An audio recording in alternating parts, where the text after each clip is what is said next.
स्वागत है आपका बीपीएससी के मेंस आंसर राइटिंग के इस क्लास में। हम लोग बातचीत कर रहे हैं कि इस बार के बीपीएससी में जो मेंस होने वाले हैं उनमें किस प्रकार के प्रश्न आएंगे और उन सारे प्रश्नों को आप कैसे लिखेंगे। पहले भी चर्चा हो चुकी है। आज यह चौथा पेपर हम लोग डिस्कस कर रहे हैं और इस चौथे पेपर के श्रृंखला कड़ी में हम लोग शुरू करते हैं जीएस 1 से और इसी को डिस्कस करेंगे। मैं पहले कुछ क्वेश्चंस दिखा देता हूं, फिर इसकी मेंस आंसर राइटिंग कैसे करनी है वो बस। पहला क्वेश्चन है importance of Pal art. Traditional है, आर्ट एंड कल्चर से पहला प्रश्न रहता है। दूसरा है गवर्नमेंट ऑफ इंडिया एक्ट से क्या है, कैसे है। तीसरा क्वेश्चन है वंदे मातरम इन नेशनल मूवमेंट, राष्ट्रीय आंदोलन में वंदे मातरम का क्या कंट्रीब्यूशन रहा। ये इसलिए भी जरूरी है क्योंकि इस साल सबसे ज्यादा चर्चित प्रसंगों में से एक है। चौथा क्वेश्चन है importance of contribution of manuscripts in Indian culture, भारतीय संस्कृति में पांडुलिपियों का क्या महत्व और योगदान है। आर्ट एंड कल्चर का सेक्शन है। गवर्नमेंट ऑफ इंडिया ने इसको प्रोटेक्ट करने की पॉलिसी बनाई है तो इस वजह से इंपॉर्टेंस है। चौथा है जो इसका प्रोनाउंसिएशन में थोड़ा गड़बड़ी हो जाती है, प्राचीन भारतीय मूर्ति कला की प्रकृति, इसके कल्चर के ऊपर है, नेचर इसके ऊपर थोड़ा एक्सप्लेन करना है। फिर आते हैं थोड़े बड़े क्वेश्चन में 36 नंबर में, प्राचीन भारत के सामाजिक आर्थिक राजनीतिक परिवर्तनों को दिशा देने में बिहार की भूमिका की विवेचना करें या discuss the role of in shaping Bihar in the shaping of socio economic and political change of ancient India. पूरे एंशिएंट एरा में बिहार समाज, राजनीति, अर्थव्यवस्था और अन्य चीजों में कहाँ है, मतलब पूरे प्राचीन भारत में बिहार की भूमिका के बारे में चीजें पूछी जा रही हैं, उसके बारे में बात करना है। फिर उन कारणों की चर्चा करें जिनसे भारत में अंग्रेजी सत्ता की स्थापना हुई, इसमें बिहार की क्या भूमिका रही।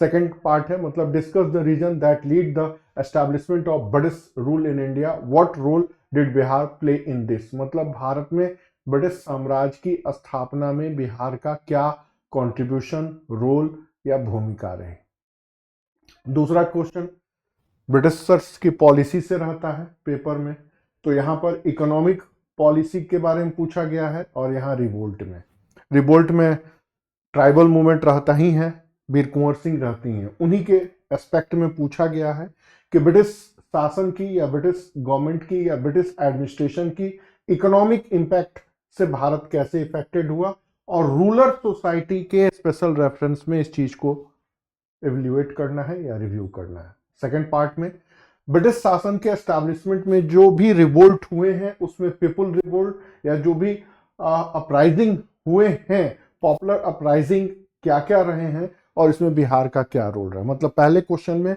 ब्रिटिश साम्राज्य की आर्थिक नीति और आर्थिक नीतियों का ग्रामीण समाज के ऊपर क्या असर पड़ा, और दूसरे प्रश्न में दूसरे टॉपिक में लिखा गया है कि जो भी रिवोल्ट हुए हैं पॉपुलर रिवोल्ट और उस पॉपुलर रिवोल्ट को दिशा देने में बिहार की क्या भूमिका रही, उसके बारे में। अगले प्रश्न के बारे में बात करते हैं तो ये छोटे प्रश्न होंगे 7 नंबर के और 8 नंबर के, जो भी हो ये सारे करंट अफेयर्स के सेक्शन होते हैं। पहला क्वेश्चन है इन्वायरमेंट प्रोटेक्शन से रिलेटेड एडमिनिस्ट्रेशन में सेंट्रल और स्टेट के बीच में क्या आया हुआ है, मतलब सीन चल रहा है। ये अभी कुछ दिनों पहले एक शब्द उभर के आया, इन्वायरमेंटल फेडरलिज्म। क्या मतलब है इसका? पर्यावरण संघवाद, मतलब केंद्र और राज्य दोनों मिलकर चलाएं। ये प्रश्न उसी से जुड़ा हुआ है, तो ये करंट अफेयर से जुड़ा हुआ है। दूसरा है इन्वायरमेंटल या इन्वायरमेंट प्रोटेक्ट करने के लिए सेंट्रल और स्टेट के बीच में ये दोनों चीजें एक साथ रिपीट हो गई हैं। एनीवे, तीसरा प्रश्न है दुर्लभ और गंभीर रोगों से संबंधित जो भी गाइडलाइन आई है WHO की या गवर्नमेंट ऑफ इंडिया की, वो उसके बारे में है, सीरियस डिजीज को लेके उसके बारे में बात करनी है। तीसरे में आया है पब्लिक पॉलिसी के रूप में अब नीति कमीशन है। नीति कमीशन ने ब्लू इकोनॉमी के बारे में कुछ बातें कही हैं, तो इसमें जानना है कि ब्लू इकोनॉमी के बारे में जो रिपोर्ट आई है उसको रिव्यू करना है। चौथे जो ई वाला प्रश्न है, ई वाला, यूएनडीपी की पॉवर्टी इंडेक्स के बारे में जो भी चीज है उसको रिव्यू करना है। तो ये करंट अफेयर्स का जो सेक्शन होता है उसमें अगर आपने बीपीएससी के पेपर को देखा है तो उसमें मैक्सिमम प्रश्न वही रहते हैं जो कि जुड़े हुए रहते हैं एक साल के गवर्नमेंट के एक्टिविटी से। मतलब एक साल में आपकी सोसाइटी में, आपकी जुडिशरी में, आपके एडमिनिस्ट्रेशन के लेवल पर जो चीजें उभर के आती हैं उन्हीं के बारे में चीजों को लिखना है या उन्हीं के बारे में एग्जामिनर आपसे पूछ रहा है। तो ये सारी मिश्रित चीजें हैं। अब थोड़ी सी आगे बात करें तो ये सेकंड क्वेश्चन जो रहता है या पांचवा इंटरनेशनल रिलेशन से रहता है।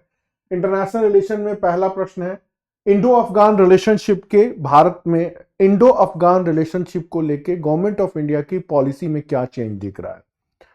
पहले क्या था और अब क्या है उसी का रिव्यू करना है। क्या करना है? Review the new paradigm of India Afghanistan relationship, how does India's new strategy differ from previous policies. मतलब इंडो अफगान रिलेशनशिप के जो भी न्यू इनिशिएटिव हो रहे हैं उसको रिव्यू करिए और भारत की स्ट्रेटजी पहले क्या थी और अब क्या थी। क्या भारत की स्ट्रेटजी बदल गई? तो बिल्कुल बदल गई है। दूसरा है नैम से जुड़ा हुआ है, गुट निरपेक्ष आंदोलन की चैलेंजेज, नैम की चैलेंजेज पूछ रहा है। और जो एक मल्टी पोलरिटी का जो एक टाइम पीरियड चल रहा है उसमें नैम कहां पर यूजफुल है या यूजफुल नहीं है उसके ऊपर आपकी आइडियोलॉजी पूछ रहे हैं। मतलब गुट निरपेक्ष आंदोलन का औचित्य क्या है इस समय, यही चीजें पूछी जा रही हैं। फिर छठे प्रश्न को देखें। पूछ रहा है कि रशिया और यूक्रेन के बीच में जो भी डिस्प्यूट्स हैं उनके जो पीस एक्टिविटीज हैं उनकी जो भी इंसिडेंट है उनको रिव्यू करिए और ये ग्लोबल पॉलिटिक्स को कैसे इफेक्टेड कर रहा है। मतलब अलास्का में जो कुछ हुआ उसके बारे में, फिर उसके बाद दुबई में हुआ या फिर 2023 से लेके अब तक जो कुछ भी हो रहा है, रूस यूक्रेन युद्ध को रोकने, शांति समाधान के रास्ता तलाशने का पूरे वर्ल्ड पर क्या असर पड़ रहा है। बहुत शानदार प्रश्न है।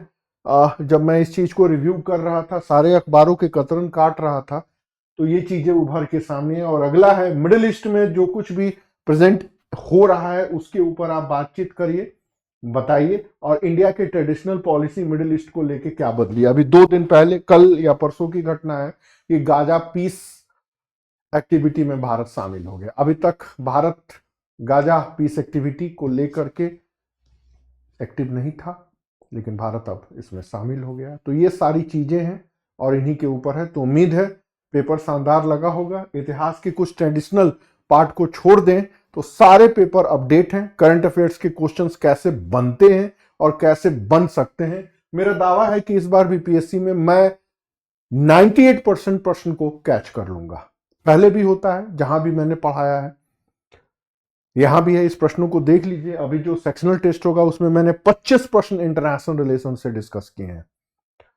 एक भी प्रश्न बाहर नहीं आएगा। मुद्दा फंसाना नहीं है, क्योंकि कई सालों से लगातार प्रश्न तो फंस ही जाते हैं। मुद्दा है टॉपिक्स को कैसे लिखेंगे, कैसे एनालाइज करेंगे, कैसे फैक्ट फिगर डाटा रिपोर्ट शामिल करेंगे और कैसे वर्ड लिमिट में चीजों को लिखना है। तो आइए शुरू करते हैं बिना समय गंवाए हुए चीजों को। एक बार फिर प्रश्नों की श्रृंखला कड़ी में आपके सामने है नॉर्मल से प्रश्न, और नॉर्मल से प्रश्न पर हम ज्यादा समय नहीं खपाएंगे क्योंकि एवरीबॉडी नोन अबाउट इट। पाल कला, मधुबनी कला, पता नहीं क्या क्या वगैरह वगैरह। सीधे आते हैं पाल कला का महत्व। जब ये प्रश्न को आप लिखते हैं तो सबसे बड़ी बात कितना लिखना चाहिए। तो मैं आपको बता दूं, चाहे प्रश्न 7 नंबर का हो या प्रश्न 8 नंबर का हो, अगर आप इस एक पेज में से ज्यादा किसी भी प्रश्न को 7 और 8 नंबर से ज्यादा लिखते हैं तो आप अपना टाइम किल कर रहे हैं। मैंने तो अपने बच्चे को तैयार किया है कि 7 नंबर में इतना ही लिख डालो, आधे पेज पे। आधे पेज से ज्यादा लिखो ही मत। इनफैक्ट मैं आपको बता दूं, बच्चे आधे पेज में लिखते हैं तो भी स्टैटिस्टिक का जो डीआई का पार्ट होता है वो उलझा देता है और 1 घंटे में सारे प्रश्नों को डील नहीं पाते हैं। तो अगर आपकी स्पीड सही नहीं है, अगर आपका कॉन्सेप्ट क्लियर नहीं है, तो आप बीपीएससी के मेंस के सारे पेपर को नहीं लिख पाएंगे, पढ़ आप चाहे जितना ले। तो आइए अब चर्चा करते हैं। इंपॉर्टेंस ऑफ पाल आर्ट की बात होगी तो आपको 6 लाइन 5 से 6 लाइन क्या लिखना है, ध्यान रखिएगा। No need to intro and conclusion, मैं आपको पहले बता चुका हूं 7 नंबर और 8 नंबर में नीड नहीं है इंट्रो और कंक्लूजन की। तो इसमें क्या लिखना है, इसमें लिखना है सबसे पहला लाइन बताइए क्या मूर्तिकला का स्ट्रक्चर एक्सीलेंस इन, अब ये थोड़ा प्रोनाउंसिएशन नहीं हो पाता है, स्कल्पचर क्या बोलते हैं इसको, थोड़ा सा आपको मैं बता भूल जाता हूं मैं। फिर न्यू स्टाइल ऑफ आर्किटेक्ट क्या रहा है, फिर बिगिनिंग ऑफ जो चित्रकला पेंटिंग है वो कैसे उभर करके आई, फिर कैसे इस पीरियड में जो भी आर्ट रिलेटेड एक्टिविटी हुई है उसमें बुद्धिस्ट आर्ट को गोल्डन एरा कहा जाता है, और कैसे इस टाइम पीरियड में एजुकेशनल सेंटर्स डेवलप हुए और कैसे इस टाइम पीरियड में जो कुछ भी हुए उससे इंटरनेशनल लेवल का इन्फ्लुएंस कैसे इफेक्टेड हुआ, और इस कला का टाइम ड्यूरेशन और एरिया क्या। यहाँ ये पॉइंट चाहे तो ऊपर भी रख सकते हैं। कुल मिलाकर के पाल कला में आपको बताना है कि किस प्रकार की मूर्तियां बनी, कौन सी आर्किटेक्ट स्टाइल की बनी, नागर शैली, द्रविड़ शैली, बेसर शैली, जो चित्रकला या पेंटिंग उभर के आए उनका क्या फेज रहा, क्या यह बुद्धिज्म से इफेक्टेड थी या अन्य और रिलीजन से भी इफेक्टेड रही, एजुकेशनल सेंटर का एस्टैब्लिशमेंट कैसे रहा और इंटरनेशनल इंपैक्ट कैसे रहा, और टाइम ड्यूरेशन और इसका एरिया। यही 6 पॉइंट आपको एक्सप्लेन करना है, ऊपर कोई कथा कहानी लिखने की जरूरत नहीं है। 6 पॉइंट अगर आपने एक्सप्लेन कर दिया, क्योंकि एग्जामिनर के पास जो सीट रहती है उसमें यही चीजें लिखी रहती हैं कि बच्चे ने इन 6 एस्पेक्ट्स को अपने कॉपी में लिखा है कि नहीं लिखा। अगर वो 6 एस्पेक्ट कॉपी में लिखे हैं तो बेहतर नंबर मिलेंगे। बात एकदम समझ में आ गई, और ज्यादा इसमें कुछ बोलने की जरूरत नहीं है। एक दूसरे प्रश्न को आइए।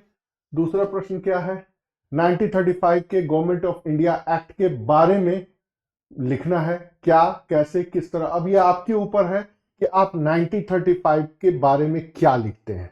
तो यहां मैंने पहले बताया है, जब कोई एक चीज छोटा सा लिख के दे देना तो उस समय कठिन हो जाता है कि आप क्या लिखेंगे। जितना जानते हैं सब लिख डालिए, बट वर्ड लिमिट का ध्यान रखिए कि 1935 के एक्ट के बारे में क्या रहा। तो एवरीबॉडी नोन अबाउट इट, इससे रिलेटेड 7 पॉइंट हैं। कौन से पॉइंट हैं कि सबसे पहले ऑल इंडिया फेडरेशन का एस्टैब्लिशमेंट का ये प्रोविजन करता है। दूसरा, प्रोविंशियल ऑटोनॉमी का भी रखा हुआ है प्रावधान। तीसरा, ड्यूल एडमिनिस्ट्रेशन या डायरेक्टरी एट द सेंटर, केंद्र में द्वैध शासन की स्थापना होती है। डिवीजन ऑफ पावर, संघ सूची, राज सूची, समवर्ती सूची, यूनियन लिस्ट, स्टेट लिस्ट और कंकरेंट लिस्ट आता है। फिर उसके बाद से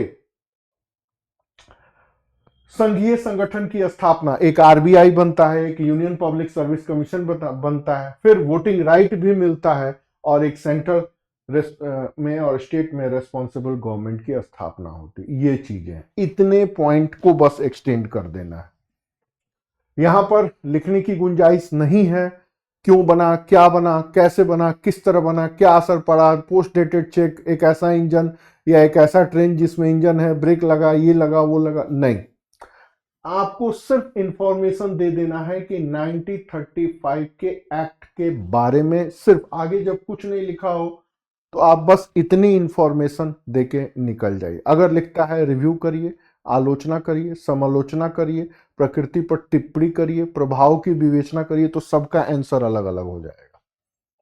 मैं बार बार कह रहा हूं कि इंफॉर्मेशन एक ही रहता है, नोट्स एक ही रहता है, बट उस नोट्स को इंप्लीमेंट करने का तरीका अलग अलग होता है।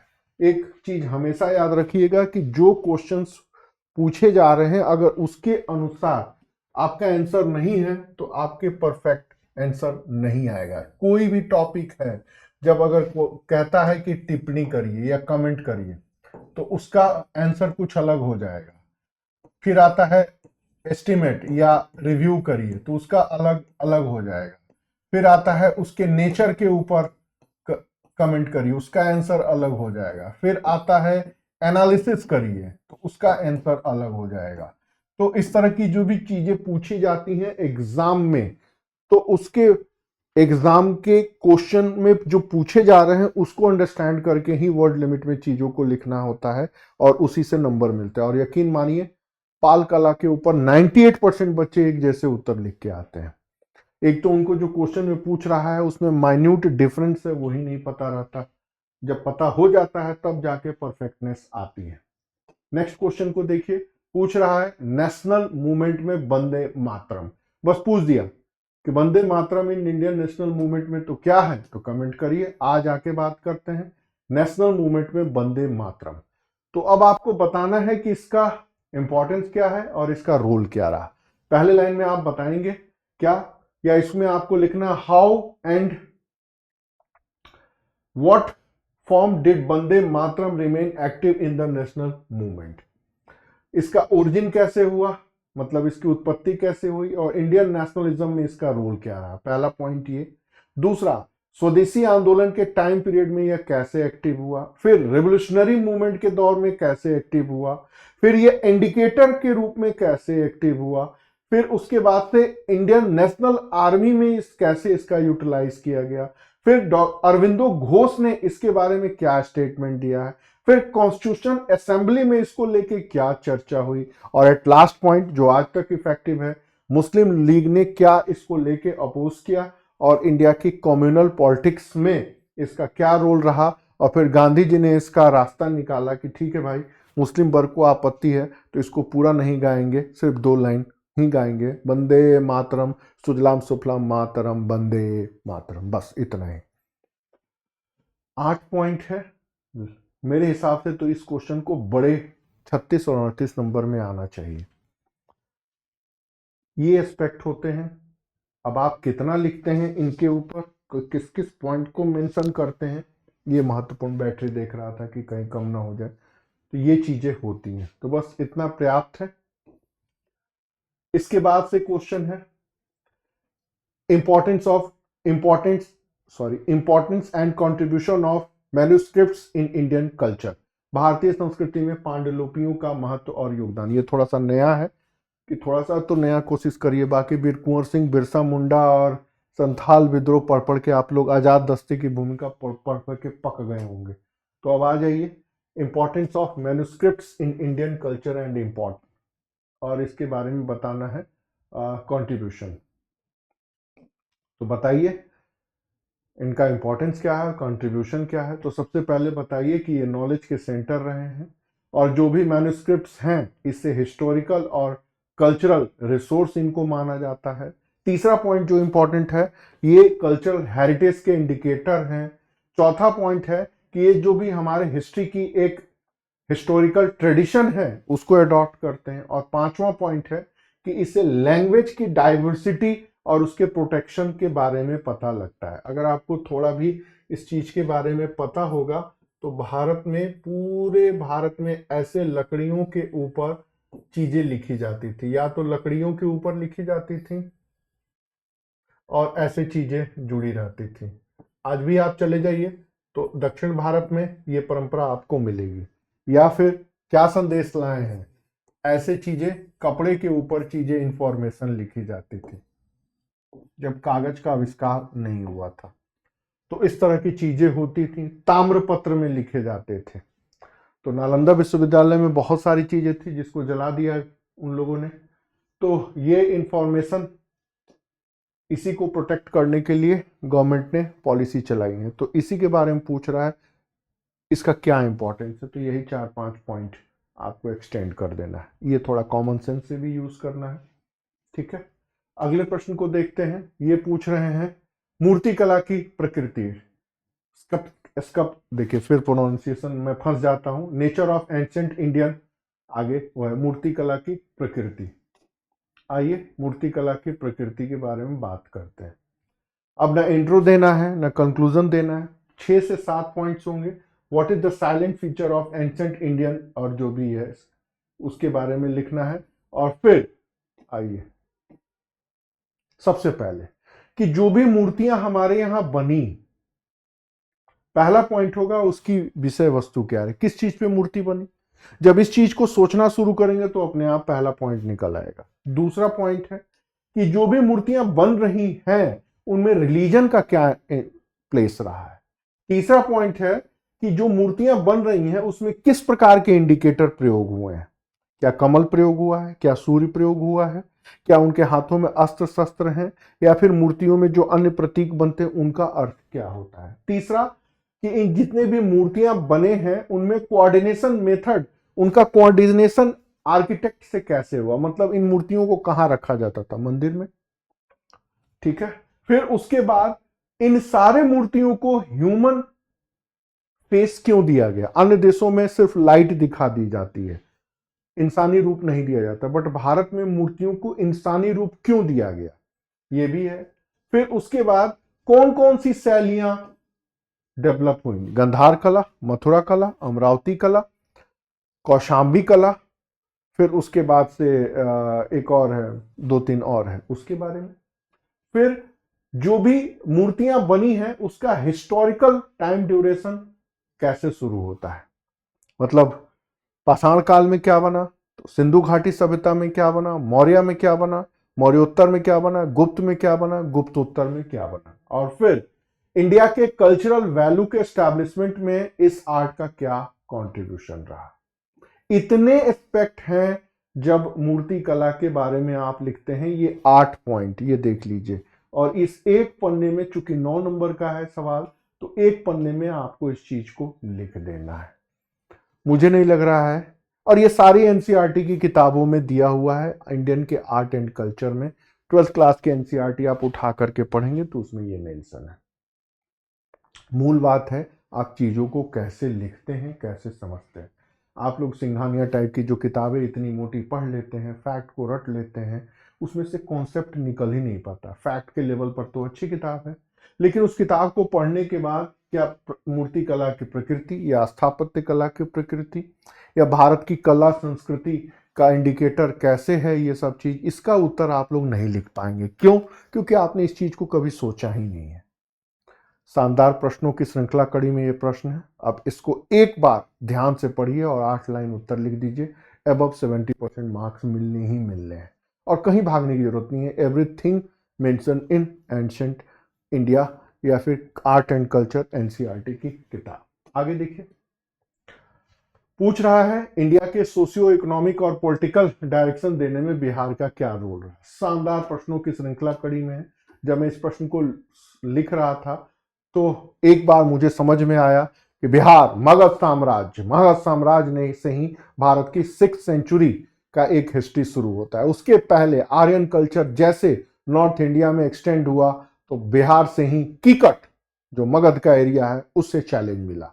तो शुरुआत करिए आर्यन कल्चर से, फिर 600 बीसी पर आइए कि किस तरह बड़े बड़े साम्राज्यों की स्थापना हुई, फिर किस तरह एक एक करके साम्राज्यों का यह केंद्र रहा, कैसे हर्यक वंश, शिशुनाग वंश, नंद वंश, मौर्य वंश, फिर उसके बाद शुंग वंश, फिर उसके बाद गुप्त वंश, इतने एरा तक यह एम्पायर बना रहा। ठीक उसी के साथ महान राजाओं का यह जितने थे उनका एक स्थल रहा है। ये हो गया बिहार का पॉलिटिकल विंग। अब फिर आइए उसके बाद सोशल एंड कल्चरल विंग। यही वो भूमि है जहां फिर आर्यंस को चैलेंज मिला, मतलब अनार्य संस्कृति से पाला पड़ा।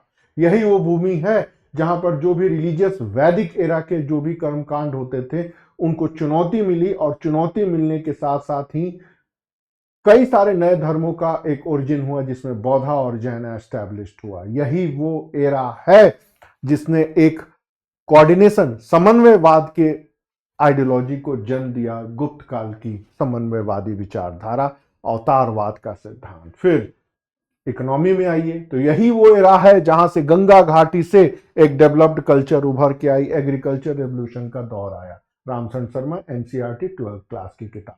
यही वो दौर है जब एग्रीकल्चर रेवोल्यूशन से मगध का उत्कर्ष हुआ, राइज ऑफ मगध, और यही वो दौर है जहां पर सेकेंड अर्बनाइजेशन का उभर के आया पीरियड, जिसमें पाटलिपुत्र के अलावा वैशाली और अंग 3 बड़े और राजगीर 4 बड़े शहरों का नाम मिलता है। उस समय 36 बड़े शहर थे जिसमें 4 बिहार में थे। और लास्ट पॉइंट, यही वो भूमि है जो नॉलेज, एजुकेशन और आइडियोलॉजी का सेंटर रहा, चाहे वो वैदिक ग्रंथों की रचना हो, चाहे वो कौटिल्य के अर्थशास्त्र की पुस्तक हो, या फिर नालंदा विश्वविद्यालय हो, या फिर विक्रमशिला विश्वविद्यालय। आज जो भारत की संस्कृति 16 देशों में विद्यमान है, उसकी कनेक्टिविटी को इंटरनेशनल फेस देने में बिहार का सबसे बड़ा रोल है। और कंक्लूड कर दीजिए, परिवर्तनों की भूमि रही है बिहार, या सोशल चेंज का सेंटर है। मेडिएवल एरा में उतना दिखाई नहीं देता, बट मॉडर्न एरा में फिर अगर पूछता है तो फिर आ जाइए मॉडर्न एरा में एस्टैब्लिशमेंट ऑफ बिहार, तो मीर कासिम, बक्सर का युद्ध, फिर उसके बाद से वीर कुंवर सिंह की भूमिका, फिर उसके बाद से कांग्रेस के उदारवादी उग्रवादी नेताओं के अलावा समाजवाद के रूप में आइडियोलॉजी उभर के आती है, किसान आंदोलन के रूप में स्वामी सहजानंद आते हैं, और भारत छोड़ो आंदोलन के रूप में आते हैं जयप्रकाश नारायण। आजादी के बाद भी गैर कांग्रेस का नारा देने में बिहार आगे उभर करके आता है। फिर इंदिरा गांधी के तानाशाही का जवाब देने में संपूर्ण क्रांति के रूप में जयप्रकाश का आंदोलन आता है। फिर 80 के दशक के बाद से 90 के दशक में सेकुलरिज्म और सोशल जस्टिस का एक इंडिकेटर के रूप में बिहार उभर के आता है। तो गुड गवर्नेंस के रूप में सुशासन बाबू नजर आते हैं, और आज भी शराबबंदी से लेकर के अन्य और गतिविधियों में बिहार की भूमिका देखी जा सकती है। तो कहने का मतलब है, वैदिक एरा से लेकर के आज तक का ये सारा कुछ आपके माइंड में होना चाहिए, और मैंने इसमें कुछ भी नहीं बताया जो आप ना जानते हो। एंशिएंट इंडिया के 12th क्लास की एनसीईआरटी में जो कुछ भी अप्रोच दिया है, बस उसी को क्वेश्चन के रिकॉर्डिंग वर्ड लिमिट में क्रमबद्ध रूप में लिख देना है। वही बातें मैंने लिखी है। कैसे? अब एक बार मैं आपको एक्सटेंड कर देता हूँ। सबसे पहले आप इंट्रो डालेंगे, फिर आप बताएंगे सेंट्रल पॉइंट्स रहा, पॉलिटिकल सेंट्रल पॉइंट, फिर आप उसमें बताएंगे 600 BC मगध, गुप्त एंड गुप्तोत्तर पीरियड, फेमस किंग्स का लैंड कैसे रहा है, और पॉलिटिकल आइडियाज को एक्टिव करने के लिए कौटिल्य के अर्थशास्त्र की क्या भूमिका रही है। पैरा चेंज करेंगे, सोशियो इकोनॉमिक चेंज का सेंटर, तो आर्यों को चुनौती, कीकट नामक पॉइंट जरूर डालना है। वैदिक रिलीजन का प्रोटेस्ट कैसे हुआ, जैन और बौद्ध कैसे आए, और कोऑर्डिनेशन, ये पॉइंट बहुत इंपॉर्टेंट है, समन्वयवाद की देन। 12th क्लास के एनसीईआरटी पढ़ेंगे तो उसमें दिया है गुप्त काल की सबसे बड़ी देन है समाज के लिए समन्वयवाद, अवतारवाद का सिद्धांत। मतलब जब जब धरती पर अत्याचार होता है मैं जन्म लेता हूँ, ये सिर्फ एक आइडियोलॉजी नहीं है, ये भारत के ट्रेडिशन में जितने भी गॉड्स, लेडी गॉड या जो भी देवी देवता और देवियां रही हैं उनका एक समन्वय है। फिर बताइए इकोनॉमिक डेवलपमेंट और अर्बनाइजेशन में गंगा घाटी, agriculture revolution, importance of Magadh, urbanisation का सेकेंड फेज, पाटलिपुत्रा, राजगीर, वैशाली और अंग, ये 4 बड़े स्टेट्स। फिर चेंज करिए कि नॉलेज, एजुकेशन और आइडियोलॉजी का सेंटर, कि वैदिक ग्रंथों की रचना भी 1-2 बिहार में हुई है, पुराणों की, rule of Kautilya, Nalanda and Vikramshila. और फिर इंडिया को इंटरनेशनल कल्चरल स्टेट को क्रिएट करने में बिहार की भूमिका रही। और कंक्लूड करिए, Bihar has been a land of change. मैंने इसमें क्या बताया जो आप नहीं जानते हैं? सॉरी, ये यूपीपीएससी आ गया है, बिहार होना चाहिए यहाँ पे गलती से। मैंने इसमें आपको क्या बताया जो आप नहीं जानते हैं? सब जानते हैं, बट जब प्रश्न आते हैं ना, तो प्रश्नों के पॉइंट्स को कोरिलेट करना होता है और टू द पॉइंट प्रेजेंट करना होता है। यही स्मार्टनेस है, और यही एक कैरेक्टर भी है उत्तर को कैसे लिखें। अगला क्वेश्चन है, इंग्लिश या ब्रिटिश पावर का एस्टैब्लिशमेंट कैसे हुआ और बिहार का क्या रोल रहा? तो अगर ये पूछ रहा है तो ये बताइए, 18th सेंचुरी का इंडिया, मुगल साम्राज्य का पतन होता है, पटना का अजीमाबाद एक सेंटर के रूप में उभर के आता है, ब्रिटिश ईस्ट इंडिया कंपनी सबसे पहले बंगाल में कब्जा करती है, और बंगाल में इसी कब्जा करने के क्रम में सबसे बड़ा मेजर रोल होता है बक्सर का युद्ध। प्लासी तो एक मुठभेड़ था, लेकिन बक्सर की लड़ाई एक निर्णायक लड़ाई थी। फिर उसके बाद से, बक्सर के बाद ये सारी चीजें होती हैं, धीरे धीरे भारत पर कब्जा हो जाता है, लेकिन बिहार इसमें प्रतिरोध के रूप में आता है। और फिर पहला प्रतिरोध का आता है मीर कासिम जब मुंगेर को अपनी राजधानी बनाता है, फिर बक्सर का युद्ध, और फिर वीर कुंवर सिंह, और फिर बिरसा मुंडा और संथाल विद्रोह के रूप में एक चैलेंज मिलता है। मतलब ब्रिटिश एडमिनिस्ट्रेशन की जो स्थापना होती है उसमें बंगाल का प्रतिरोध और मीर कासिम का तो है ही, ब्रिटिश एम्पायर का एस्टैब्लिशमेंट बक्सर के युद्ध से डिसाइड होता है और फिर उसके बाद से 1857 के रिवोल्ट से लगभग ये सार चारों तरफ फैलता है और फिर ट्राइबल मूवमेंट के रूप में जो मुंडा है या संथाल है वो भी एक तरीके से फेलियर होता है। तो ब्रिटिश शासन का एक रास्ता क्लियर हो जाता है, साफ हो जाता है। यही सारी बातें करनी है। और फिर एस्टैब्लिशमेंट कैसे होता है, तो पॉलिटिकल अनस्टेबिलिटी है। 18th सेंचुरी का इंडिया है जो खंडित स्टेट है, वही एनसीईआरटी में जो दिया हुआ है। ब्रिटिशर्स की जो मिलिट्री पॉलिसी है और ये टेक्निकल सुप्रीमेसी है वो इफेक्टेड होती है और उनका एक इकोनॉमिक और पॉलिटिकल इम्पलिज्म वाला एक अप्रोच रहता है। और यूरोप जब इंडस्ट्रियल रिवॉल्यूशन के दौर से गुजरता है, यूरोप में जब नेपोलियन का एरा आता है तो धीरे धीरे पॉलिसियां बदलती हैं कि एक तरफ नेपोलियन नहीं रहता तो सहायक संधि नहीं होती, सहायक संधि नहीं रहती तो भारत के सारे राज्यों को अंग्रेज मर्ज नहीं करते और जब भारत के सारे राज्यों को मर्ज नहीं करते तो लगभग पूरे भारत पर इनका एम्पायर भी नहीं हो पाता। इतने पॉइंट डिस्कस करने हैं।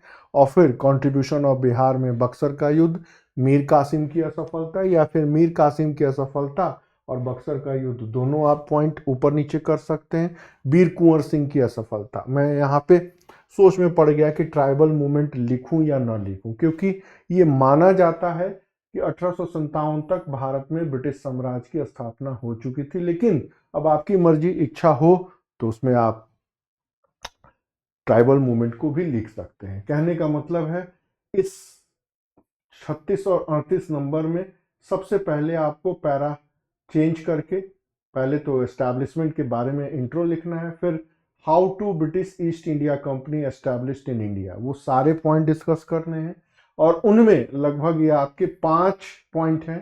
फिर पैरा चेंज करना है और फिर उसमें बिहार के रोल को डिफाइन करना है।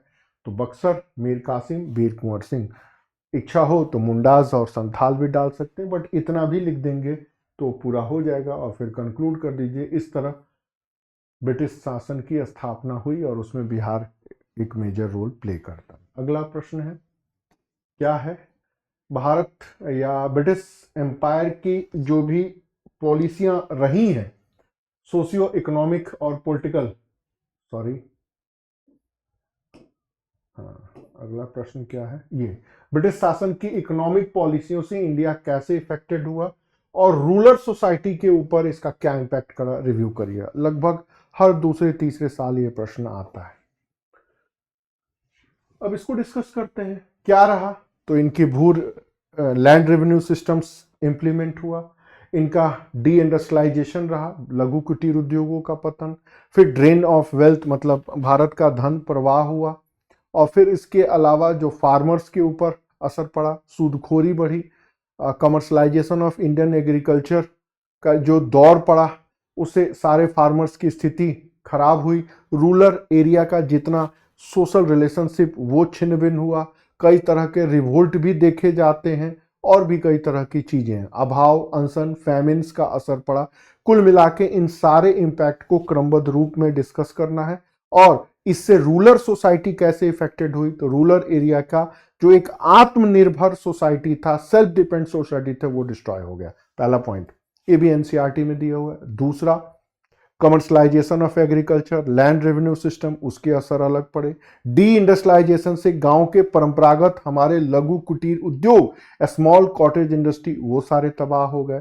सूदखोरी से लेके कुछ एक नए क्लास जमींदार, न्यू ओरिजिन मतलब जमींदारी या ऐसे लोग जो शहरों में रहते थे और गांव के जमीन के ऊपर निर्भर थे वसूली पर, वो भी उभर करके सामने आए और इसी सारी चीजों को लिख देना है। तो मतलब क्वेश्चन 2 पार्ट में है कि इकोनॉमिक पॉलिसी का क्या असर पड़ा और इससे हमारा रूरल सोसाइटी कैसे इफेक्टेड हुआ। कुछ भी नया नहीं पढ़ना है, हाँ जो भी आपने एनसीईआरटी में पढ़ी है उसको एक्सटेंड करना। अगर आपने सुमित सरकार या राम लखन शुक्ल टाइप की कोई भी किताब का जो भाग जीएस में आता है, अगर उसको अच्छे से नहीं पढ़ा तो फिर समस्या आ जाएगी। उन्हीं चीजों को डिस्कस करना है। तो सबसे पहले इंट्रो के बाद ब्रिटिशर्स की पॉलिसी डालेंगे, लैंड रेवेन्यू सिस्टम का क्या इंपैक्ट रहा, डी इंडस्ट्रियलाइजेशन का क्या रहा, कमर्शलाइजेशन ऑफ एग्रीकल्चर का क्या इम्पैक्ट रहा, और एग्रीकल्चर में फार्मर कैसे डेप्थनेस के इफेक्टेड हुए, और रूरल सोसाइटी में क्या चेंज आया, और इसमें जो सबसे इंपॉर्टेंट है क्राइसिस से लेके फैमिन से फूड क्राइसिस कैसे उत्पन्न हुआ। फिर रूरल सोसाइटी में आप बताएंगे तो सबसे ज्यादा इंपॉर्टेंट पॉइंट है कि ट्रेडिशनल सेल्फ डिपेंड सोसाइटी में डिस्ट्रक्शन हो रहा है और वो डिस्ट्रॉय हो रहा है। दूसरा, रूरल एरिया में जो फार्मर्स और जमींदार के जो सिस्टम्स हैं वो चेंज हो रहे हैं, और फार्मर्स की दयनीय स्थिति, रिएक्शंस भी हो रहे हैं, और जितने भी फार्मर, ट्राइबल या आदिवासी मूवमेंट हैं वो इसी से जुड़े हुए हैं। और रूरल एरिया में एक शब्द है अवरुद्ध विकास।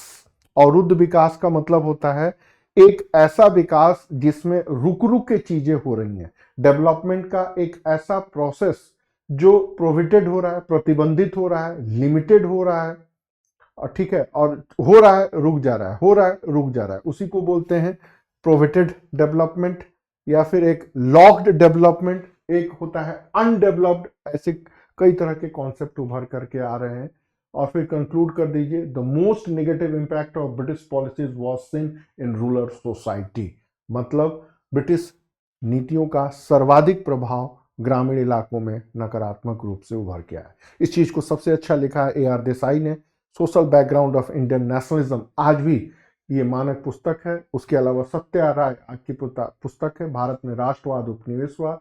राम लखन शुक्ल की पुस्तक है, आधुनिक भारत का इतिहास।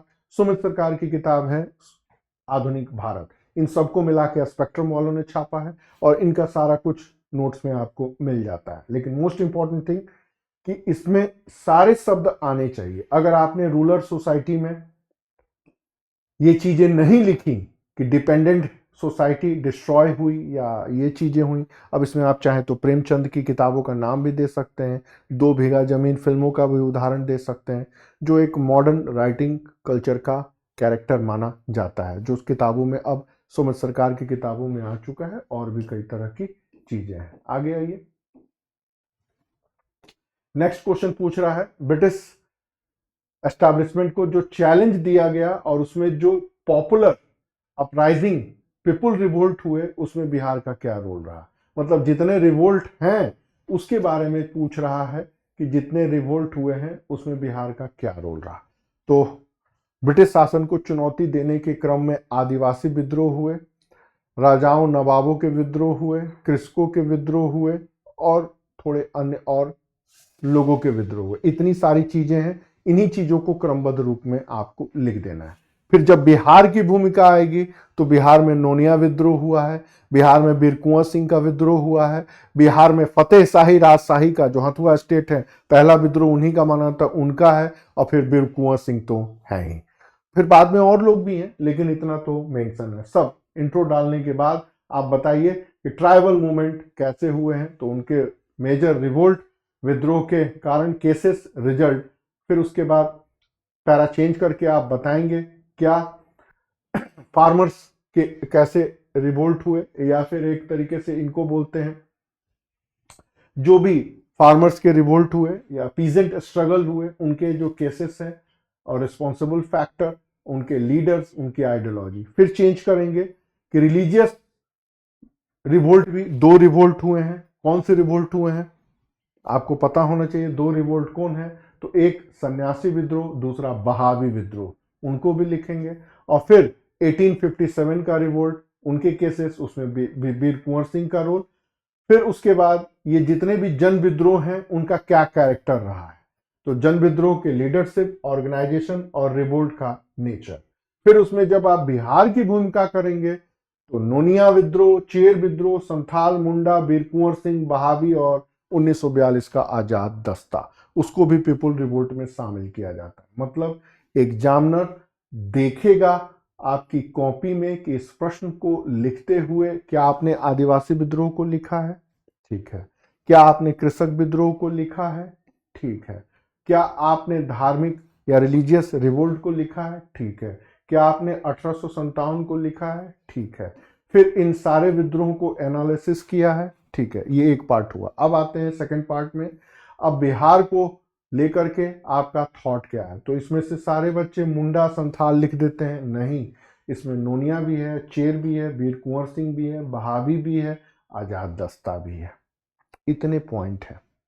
I think everybody known about it. सब कुछ बिहार एक परिचय किताब में मेंशन है, लेकिन मोस्ट इंपॉर्टेंट थिंग दैट कि इस चीज को लिखना कैसे है, स्मार्टनेस इसी में है। प्रश्न अगर आ गया तो आप इसको कैसे लिखेंगे, यही क्रमबद्धता है। चलिए अब आते हैं करंट अफेयर्स के सेक्शन में। चौथा प्रश्न करंट अफेयर्स से जुड़ा हुआ है। पहला प्रश्न क्या है कि इन्वायरमेंट सेक्टर में को लेकर के सेंट्रल स्टेट रिलेशन पर क्या इंपैक्ट आ रहा है। ध्यान रखिएगा, बिहार के कुछ प्रसिद्ध प्रश्नों में से एक प्रश्न है central state relation, federalism, supreme court के डिसीजन और कोई ऐसी चीजें पॉलिसी जो सेंट्रल स्टेट को प्रभावित करती है। पहला प्रश्न जीएस में करंट अफेयर्स के रूप में यही होता है। अब इसी चीज को लिखना है, कैसे लिखेंगे? तो आइए सबसे पहले आप बताएंगे कि जो डिस्प्यूट है इन्वायरमेंटल फेडरलिज्म, हो सकता है यही शब्द आ जाए कि पर्यावरण संघवाद से आप क्या समझते हैं। तो सबसे पहले आप बताइए क्या डिस्प्यूट्स आ रहा है। कल के इंडियन एक्सप्रेस में इसके बारे में खूब लिखा गया है कि जो भी लीगल और एडमिनिस्ट्रेटिव राइट्स हैं उसके ऊपर सेंट्रल और स्टेट अलग अलग दावे कर रहे हैं। मतलब केंद्र सरकार कुछ और कह रही है, राज्य सरकार कुछ और कह रही है। तो पहला पॉइंट आपको यही बताना है, disputes on legal and administrative jurisdiction. 42वें संशोधन के तहत पर्यावरण को समवर्ती सूची में डाला गया और इसी के तहत केंद्र और राज्य दोनों इसके ऊपर गाइडलाइन इशू कर रहे हैं और विवाद उभर रहा है। टोटली एनालिटिकल क्वेश्चन है ये, फैक्ट इसमें नहीं लिखना है, एनालिसिस लिखना है। तो पहले पॉइंट को डिस्कस करने के बाद दूसरे पॉइंट्स में आएंगे कि इन्वायरमेंट और डेवलपमेंट के बीच में आज बहुत डिस्प्यूट चल रहा है कि राज्यों को क्या चाहिए, पर्यावरण का संरक्षण चाहिए या आर्थिक विकास चाहिए। अगर पर्यावरण का संरक्षण चाहिए तो आर्थिक विकास नहीं होगा, अगर इकोनॉमिक डेवलपमेंट चाहिए तो फिर इन्वायरमेंट प्रोटेक्शन नहीं होगा। तो मतलब स्टेट के बीच में सेंसिटिवनेस या डिस्प्यूट्स का दौर अभी भी देखा जा सकता है। तीसरा, जो भी पॉल्यूशन की स्थिति होती है उसके ऊपर दोषारोपण होता है। दिल्ली आम आदमी पार्टी की सरकार थी तो प्रदूषण के लिए पंजाब दोषी है, फिर प्रदूषण के लिए मोदी जी दोषी हैं, तो पंजाब में सरकार बन गई तो फिर लोगों ने चुप्पी साध ली। ठीक इसी तरह भारत के अन्य राज्यों में चीजें दिखाई देती हैं कि प्रदूषण के लिए ये दोषी हैं तो वो दोषी हैं। फिर चौथा पॉइंट है कि सुप्रीम कोर्ट ने कुछ डिसीजन दिए और यह डिसीजन स्टेट के फेवर में रहा। क्या है? तो यहां पर रेट्रोस्पेक्टिव क्लियरेंस पर विवाद 2025 में सुप्रीम कोर्ट ने डिसीजन दिए और इसके तहत कहा गया कि केंद्र सरकार भले ही क्रियान्वयन कर दे लेकिन इसका प्रभाव राज्यों के ऊपर होता है और राज्य ही डिसाइड करेंगे कि ये प्रोजेक्ट सही है या गलत। फिर पांचवें पर बताएंगे कि जितने भी प्रोजेक्ट्स हैं, चाहे वो फॉरेस्ट को लेकर के हैं या माइनिंग को लेके हैं या तटीय इलाके को लेके हैं, उसके ऊपर भी केंद्र और राज्यों का विवाद उभर के देखा जा रहा है। और सुप्रीम कोर्ट ने एनजीटी के ऊपर कुछ क्लियरेंस भी दिया है और कहा है कि भाई जहां भी प्रदूषण फैलता है उसके लिए आप ये करिए और कुछ एहतियात बरतिए। और एक शब्द भी यहीं पर उभर के आया है, इन्वायरमेंटल फेडरलिज्म। ये अलग से मैंने आपको लिखा है।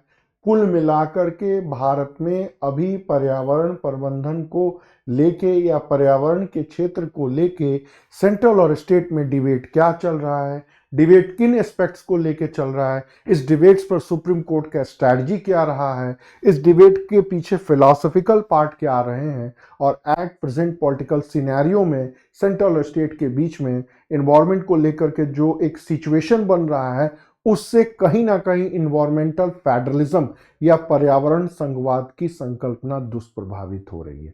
क्वेश्चन का फिलोसॉफिकल पार्ट यही है। आई थिंक अब आपकी समझ में आ गया होगा और इसका उत्तर भी मिल गया होगा कि इस प्रश्न को कैसे किस रूप में लिखना है। बच्चे लोग कंफ्यूज्ड रहते हैं। एक तो पर्यावरण संघवाद वो किसी किताब में नहीं पढ़े, कहेंगे सर ये तो लक्ष्मीकांत में नहीं दिया है, मैगजीन में नहीं दिया। अरे भाई, मैगजीन के और बुक की सारी चीज़ें मेंस में नहीं आती। इनफैक्ट 10 से 20% क्वेश्चन ही लड़ते हैं, बाकी सारा देश में जो हो रहा है उसी से जुड़ा रहता है। आई थिंक आज के बाद से एक शब्द आपने पढ़ लिया, environmental federalism, environmental federalism, environmental federalism. तो ये क्वेश्चन इन्वायरमेंटल फेडरलिज्म के हर एस्पेक्ट को कवर कर रहा है। दूसरे प्रश्न को देखिए, इसके बाद जो है वो थोड़ा सा टाइप नहीं हो पाया। सॉर्गेसी रिलेटेड प्रोविजन और इसके ऊपर सुप्रीम कोर्ट का क्या जजमेंट है। 2025 में सुप्रीम कोर्ट ने कुछ गाइडलाइन इशू किया और कुछ बातें कही हैं कि सॉर्गेसी जो बढ़ रहा है ये व्यापार न बढ़े, सॉर्गेसी को सही तरीके से इंप्लीमेंट किया जाए और सॉर्गेसी से जुड़ी हुई जो भी चीजें हैं उनको सही तरीके से लेके आए। लेकिन ये मुद्दा उसी तरह है कि हमें क्या चाहिए, पर्यावरण संरक्षण या आर्थिक विकास। तो उसी तरह उलझा हुआ है।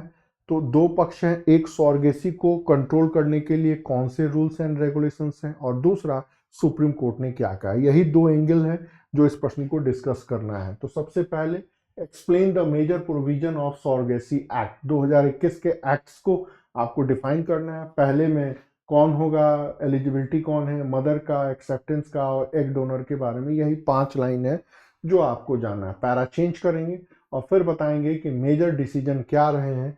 तो न्यू गाइडलाइन, सुप्रीम कोर्ट ने प्रोटेक्शन की बात कही है और कुछ एथिकल इश्यूज पर की हैं। 3 लाइन इस पे। ये कभी कभी ये मुझे लग रहा है कि बीपीएससी का ये जो क्वेश्चन होता है ये ऐसे प्रश्न रहते हैं जिनके बारे में बच्चे लोग कभी ध्यान ही नहीं देते। हम जैसे टीचर भी इस वाले सेक्शन में एक आध प्रश्न जैसे भारत स्काउट के बारे में पूछ दिया था, मैंने नाम भी नहीं सुना था तो मैं एक्सप्लेन कैसे करता, मैंने इंटरनेट पे खोजा और बता दिया, बट मैंने भारत स्काउट का नाम नहीं सुना था।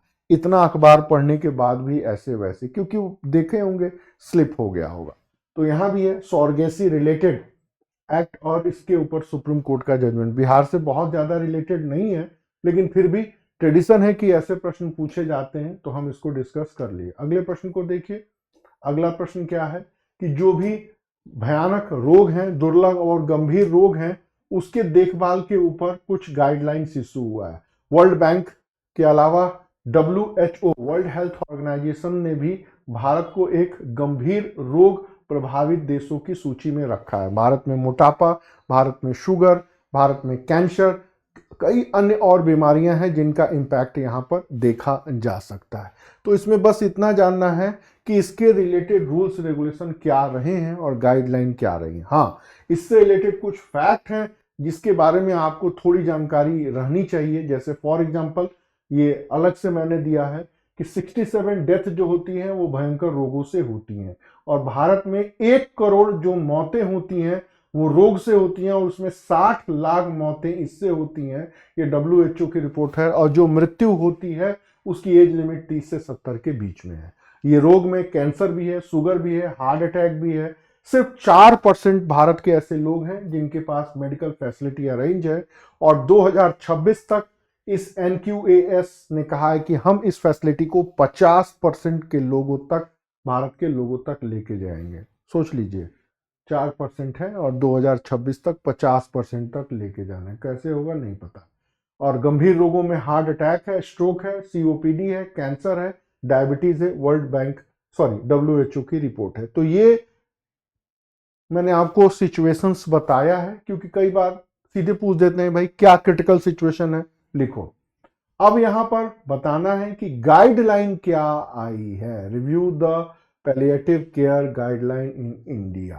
तो क्या है, तो 2024-25 में डायरेक्शन दिया गया और उसी के बारे में बात करनी है या बातचीत करनी है या चर्चा करनी है। तो सबसे पहले आप पहला पॉइंट बताएंगे, नेशनल हेल्थ प्रोग्राम का क्या डायरेक्शन रहा। National programme for palliative care 12 5-ईयर प्लान में सबसे पहले डिस्कस किया गया और इसके तहत कहा गया कि इसमें ये चीजें करनी है। दूसरा पॉइंट, होम बेस्ड केयर को लेकर कुछ गाइडलाइन इशू हुआ है। तीसरा, आशा दीदी और MPW को लेकर के आया है कि असेसमेंट एंड फर्स्ट एड का क्या रोल होगा। ड्रग, जितने भी ओरल मॉर्फिन है, दर्द निवारक गोलियां हैं, उनके बारे में ड्रग अवेलेबिलिटी की बात की गई। फिर स्किल ट्रेनिंग, जितने भी मेडिकल ऑफिसर्स हैं, इससे रिलेटेड कंपाउंडर हैं, उनकी बात की गई है। और फिर 2025 के अंत तक आयुष्मान भारत को इससे जोड़ने की बात कही गई है जो सबसे इंपॉर्टेंट है। इसलिए 2026 में प्रश्न आने की पूरी संभावना है। और लास्ट टाइम पीरियड में एंड ऑफ लाइफ केयर में क्या देखभाल हो सकता है, ये 7 पॉइंट बनते हैं। तो कई बार होता है ना कि ये प्रश्न क्यों आएगा, उसके पीछे यही लॉजिक होता है कि इस प्रश्न के आने के पीछे जो मेन कारण है वो यही है। ये प्रश्न इसलिए आएगा कि इस साल टारगेट था कि ये चीजें अचीव्ड कर लेनी है, हुई कि नहीं हुई पता नहीं, वही चीजें। ठीक है, इस फैक्ट को याद रखिएगा। आई थिंक इतना फैक्ट तो बच्चों की किताब में होता ही नहीं है, कथा और कहानियां लिखाते हैं, क्या करें बच्चों को लेकर के। अगले प्रश्न को देखिए, पूछ रहे हैं नीति आयोग के द्वारा ब्लू इकोनॉमी पर जो रिपोर्ट जारी हुई है उसके बारे में रिव्यू करिए। ब्लू इकोनॉमी तो समुंदर और मछली से है। तो नीति आयोग सबसे पहले क्या है, नीति आयोग के इस ब्लूप्रिंट के objective, strategy and aspects of his report released by नीति कमीशन। दिस रिपोर्ट क्या है, तो एक तो 3 फेज के बारे में बात कही गई, पिछले ही साल आई हुई थी। तो 3 फेज पहले इसके बारे में लिखेंगे, फिर बताएंगे कि जो भी अपॉर्चुनिटीज हैं उसका यूटिलाइजेशन कैसे करना है। तीसरे लाइन में आपको लिखना है कि इस ब्लू इकोनॉमी की एम्बिशन और इंपॉर्टेंस क्या है। चौथे लाइन में आपको लिखना है कि इसके सोशियो इकोनॉमिक एस्पेक्ट क्या है। और 5वें लाइन में जो भी एनवायरमेंट से जुड़ी हुई जो चीजें हैं वो क्या करना है, और कंक्लूड कर देना है कि विकसित भारत के एम्बिशन को गेन करने में क्या रोल प्ले करके। इतने हैं। अब इसके अंदर क्या क्या आना चाहिए ये अलग से मैंने लिखा है। इसमें आपको बताना है कि 2030 तक $100 बिलियन का एक टारगेट रखा गया है। फिर एम्प्लॉयमेंट 30 मिलियन एम्प्लॉयमेंट को जनरेट करना है, और 2047 तक डेवलप्ड इंडिया का कॉन्सेप्ट है, DEVED। देखिए ये कुछ स्टाइल्स है, ये 3 चीजें। फिर इधर आ जाइए, ब्लू इकोनॉमी इन बिहार। तो बिहार के बारे में अगर आ जाता है, हालांकि इसमें है नहीं, तो आप बताइए फिशिंग, मखाना उत्पादन और ट्रांसपोर्टेशन, वाटर ट्रांसपोर्टेशन में क्या रोल है, अभी बिहार की जीडीपी में फिशिंग का क्या रोल है, फिर ब्लू रिवोल्यूशन के लिए कितना पैसा अलॉट हुआ है, प्रधान PMMSY स्कीम का क्या रोल है, मखाना को लेकर के अभी बजट में क्या किया गया, और बजट का एलोकेशन क्या किया गया। मैंने सिर्फ एक दे दिया कि अगर बिहार से जोड़ के चीजें पूछती हैं तो इतनी चीजें एग्जामिनर आपसे आंसर में उम्मीद करेगा, और आपके आंसर में ये पॉइंट्स होना चाहिए। अगर नहीं है तो नंबर कट होंगे। बाकी सारी बातें कथा और कहानियां हैं। प्रश्न का उत्तर कैसे लिखना है और उत्तर में क्या क्या होना चाहिए ये मेंशन है। मैंने जानबूझ के ये सब छोड़ दिया, ये भी लिख दिया। अगर आपने ये 3 फैक्ट नहीं लिखा, नंबर नहीं मिलेंगे। कि 2030 तक ये टारगेट है, 2030 तक इतनी नौकरियां लेके आनी है, 2030 तक भविष्य के विकसित भारत की रूपरेखा निर्माण में यह सहायक होगा बाय नीति कमीशन। और फिर बिहार में एक डाटा मैंने दे दिया, GSDP में, और भी ये सब चीजें हैं, ये सारी चीजें। हालांकि प्रश्न में बिहार नहीं पूछा है, लेकिन आपके उत्तर में अगर प्रश्न में पूछ दे, अगर प्रश्न में बिहार पूछ दे तो बिहार से रिलेटेड फैक्ट मेंशन होना चाहिए। नेक्स्ट क्वेश्चन, UNDP के द्वारा जो मल्टी डायमेंशनल पॉवर्टी इंडेक्स आया है उसके बारे में कमेंट करिए। तो पहला पॉइंट, UNDP ने रिपोर्ट में क्या कहा है या आपको डिस्कस करना है। Major aspect of UNDP and इस information. UNDP report global prospect क्या है, कितने गरीब कहां कैसे किस तरह रहते हैं, आइए थोड़ा बता ही देते हैं। ये देखिए, ये मैंने एक्स्ट्रा इंफॉर्मेशन दिया है।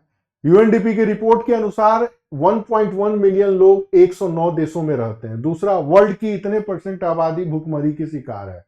तीसरा, इतने % आबादी का के ऊपर क्लाइमेट चेंज का असर आ रहा है साउथ एशिया में। इतने मिलियन लोग दक्षिण एशिया में इफेक्टेड हो रहे हैं। और भारत में इतना पॉवर्टी का रेट था, एक गरीबी दर, और गरीबी का आंकड़ा ही दे देते, और 2021 तक इतना हो चुका है दर, मतलब पॉवर्टी रेट। और फिर कह रहे हैं क्लाइमेट चेंज का सामना करने वाले टेक्निक्स को अडॉप्ट करना चाहिए। इट मींस आप वैसी टेक्निक को यूज करिए जो क्लाइमेट फ्रेंडली हो। मतलब अमेरिका का बना हुआ सोलर लैंप खरीदिए, अमेरिका के बने हुए कार खरीदिए, अमेरिका के बैटरी वाली कार खरीदिए, इलेक्ट्रिक वाली कार खरीदिए, और अपने सारी चीज़ों को उठा के फेंक दीजिए। एजेंडा यही है, लेकिन ये लिखना नहीं है। समझ में आ गया? ये जितने रिपोर्ट बनते हैं ना, इनके पीछे यही है कि पहले ये बीमारी फैलाते हैं और फिर इसकी दवाई देते हैं। सारे रिपोर्ट के पीछे माहौल बनाया जाता है। क्या भारत खुशहाल देश नहीं है? भारत में इतने भूखे नंगे, अरे भूखे नंगे नहीं होंगे तो उनका गेहूं कैसे खरीदेंगे, उनका दूध कैसे खरीदेंगे, उनके प्रोटीन वाले खाना पीना कैसे खरीदेंगे? इस रियलिटी को जानने में हमें 10 साल लग गए, बट 10 साल बाद जब आज जानकारी हुई तो मैं अपने बच्चों से यही कहता हूँ कि इसके चक्कर में मत पड़ो, सीधे चुपचाप लिखो, नंबर पाओ, सेलेक्ट हो जाओ। सच्चाई जानोगे तो मेरी तरह सच्चाई बताओगे या क्रांति लाओगे। तो एकदम माइंडसेट क्लियर रखिए। क्या सबसे पहले ग्लोबल एस्पेक्ट, फिर क्लाइमेट चेंज का क्या इंपॉर्टेंस है, फिर इंडिया को कैसे इसमें मेंशन किया गया है, 5 बड़े कारण बताए गए हैं गरीबी के लिए, वो बता दीजिए, और इसकी मीनिंग, रिपोर्ट के तात्पर्य निहितार्थ क्या है। यही पॉइंट जो अभी मैंने बताया है मैं बता देता हूं बोल के। इस रिपोर्ट के माध्यम से आर्थिक विकास के पॉजिटिव नेगेटिव इम्पैक्ट की सही तरीके से एनालिसिस हो सकती है, और इंक्लूसिव ग्रोथ के टारगेट को अचीव करने के लिए हमारी स्ट्रेटजी क्या होनी चाहिए, ये रिपोर्ट हमें यही बताता है। खत्म कहानी। आ जाइए, क्वेश्चन क्या पूछ रहा है, भारत अफगानिस्तान संबंधों में क्या चेंज आया है, रिव्यू करिए। तो बहुत चेंज आया है। जब से अफगानिस्तान में तालिबान की सत्ता आई, ध्यान रखिएगा, 90 के दशक तक भारत और अफगानिस्तान के संबंध मधुर थे। 90 के दशक के बाद, या ये कहिए अफगानिस्तान में जो सोवियत रूस की सेना घुसी, उस चीज को हटाने के लिए अमेरिका ने खूब पैसे दिए, ओसामा बिन लादेन नामक एक मुजाहिदीन को खड़ा किया, सोवियत वापस चले गए। बट वो जो 14 लाख मुजाहिदीन जो ट्रेंड हुए थे, 14 देशों के लाखों मुजाहिदीन जो ट्रेंड हुए थे, वही दुनिया में आतंकवाद फैलाए, और वही लोग कश्मीर में आए और वहां से हिंदुओं को मार के भगाया। तब से तालिबान के आ जाने से भारत और अफगानिस्तान की संबंध बिगड़ गए, चुप्पी साध लिया। 2001 में अमेरिका तब घुसा, तालिबान बाहर गया, तो 2001 से 2021 तक भारत अफगानिस्तान के संबंध मधुर रहे। 400 से भी ज्यादा डेवलपमेंट प्लान को भारत अफगानिस्तान में एक्टिव कर रहा था। लेकिन 2017 के बाद धीरे धीरे जब अमेरिका वापस गया और तालिबान 2.0 पुनः सत्ता में आया, तो भारत के सामने एक नई समस्या आ गई कि कहीं 90 के दशक के कश्मीर की कहानी दोहरा न ली जाए, पहली बात। दूसरा, कहीं पाकिस्तान अफगानिस्तान के मुजाहिदीनों को भेज दे तो फिर नादिर शाह या फिर अहमद शाह अब्दाली का इतिहास दोहराया जा सकता था। उससे दिक्कत, चीन हर संभव प्रयास किया कि तालिबानियों को भारत में घुसेड़ दे और पाक अधिकृत कश्मीर को पूरा कब्जा कर ले। पाकिस्तान तो अपने मुजाहिदीन भाइयों के माध्यम से जलजला कायम करने का एक प्रयास तो करता रहा, लेकिन समय बदला।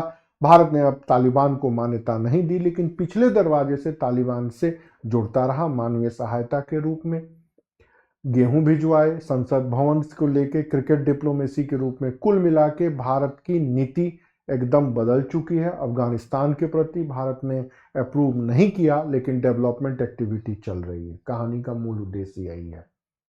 समझ में आया? इसी चीज को आपको पॉइंट में लिख देना है। मोस्ट इंपॉर्टेंट थिंग आपके प्रश्न में 90 के दशक के पहले के भारत अफगानिस्तान संबंध, 2021 के बाद के भारत के अफगानिस्तान संबंध की एक पूरी कंटिन्यूटी या कनेक्टिविटी होनी चाहिए। कैसे होगी देखिए।